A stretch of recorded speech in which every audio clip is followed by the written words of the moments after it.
ഇപ്രാവശ്യം ഇലക്ഷൻ കഴിഞ്ഞ ഉടനെ തന്നെ ഞാൻ പറഞ്ഞിട്ടുണ്ട്, കുതിര കച്ചവടത്തിനില്ല ഒന്നും. അത് തന്നെയാണ് പാർട്ടി ഉറച്ചു നിൽക്കുന്നത്. അതുകൊണ്ട് 50 ലക്ഷം കൊടുത്തിട്ട് ആളെ പിടിക്കേണ്ട കാര്യമൊന്നും CPM-നില്ല. മറ്റൊന്ന് വെള്ളാപ്പള്ളി നടേശനുമായി ബന്ധപ്പെട്ട കാര്യങ്ങളാണ് ഇപ്പം പറഞ്ഞിരുന്നത്. വെള്ളാപ്പള്ളി നടേശൻ ഇപ്പോൾ വാർത്താ സമ്മേളനം നടത്തിയപ്പോൾ അദ്ദേഹം ഇങ്ങനെ നിരന്തരം CPIയെ കുറിച്ചിട്ട് ചതിയൻ ചന്തു എന്ന് പറയുന്നത്. ഇപ്പോൾ ഏറ്റവും അവസാനം ഒരു റിപ്പോർട്ടറെ കുറിച്ചിട്ട് അദ്ദേഹം കൊടും തീവ്രവാദിയാണെന്നൊക്കെ പറഞ്ഞിരിക്കുന്നത്. ചോദ്യം ചോദിച്ച റിപ്പോർട്ടറെ തീവ്രവാദി എന്നൊക്കെ വിളിക്കുന്നത് എന്തുകൊണ്ടായിരിക്കും അദ്ദേഹം ഇങ്ങനെ?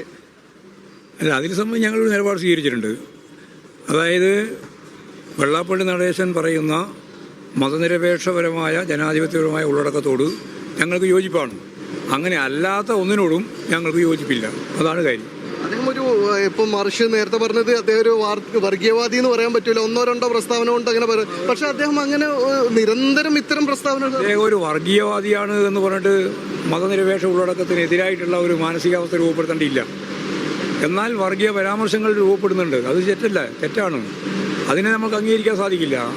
അത് പറഞ്ഞ് എന്നാൽ എല്ലാ കാര്യവും വർഗീയവാദ നിലപാടാണ് സ്വീകരിക്കുന്നതെന്ന് പറയാൻ സാധിക്കില്ല. അത് രണ്ടും ചേർന്ന് പരിശോധിക്കും.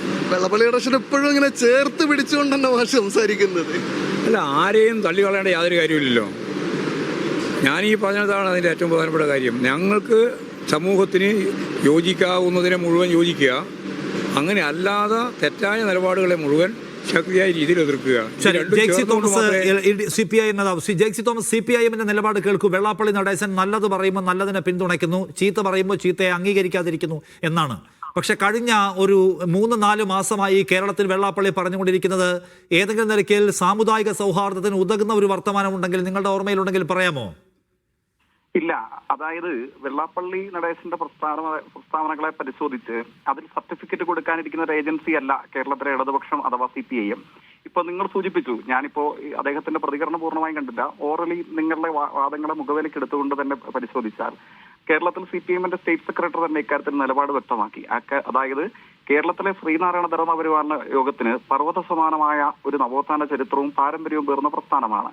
ആ പ്രസ്ഥാനത്തിന്റെ ഭാഗമായിട്ട് അതിന്റെ മൂല്യങ്ങളെ നിരക്കാത്ത ഏതൊരു തരം പ്രസ്താവന, ഏതൊരു തരം പ്രതികരണം, അത് SNDP യോഗത്തിന്റെ ജനറൽ സെക്രട്ടറി ആവട്ടെ, മറ്റതിനേക്കാൾ വലിയ പദവി വഹിക്കുന്ന മറ്റാരെങ്കിലും ഉണ്ടെങ്കിൽ അവരാവട്ടെ, ആരു നടത്തിയാലും അതിനെയൊന്നും പിൻപറ്റുവോ അതിനെയൊന്നും ന്യായീകരിക്കുകയോ ചെയ്യേണ്ട ഒരു ഗതികേട് കേരളത്തിലെ ഇടതുപക്ഷത്തിനില്ല എന്ന് മാത്രമല്ല, ശ്രീനാരായണ ദർശനങ്ങളെ ഘടകവിരുദ്ധമാക്കുന്ന ഏതു പ്രസ്താവനയെയും അക്ഷന്തവ്യമാംവിധം തള്ളിക്കളയാനാണ് കേരളത്തിലെ ഇടതുപക്ഷം തയ്യാറാവുക.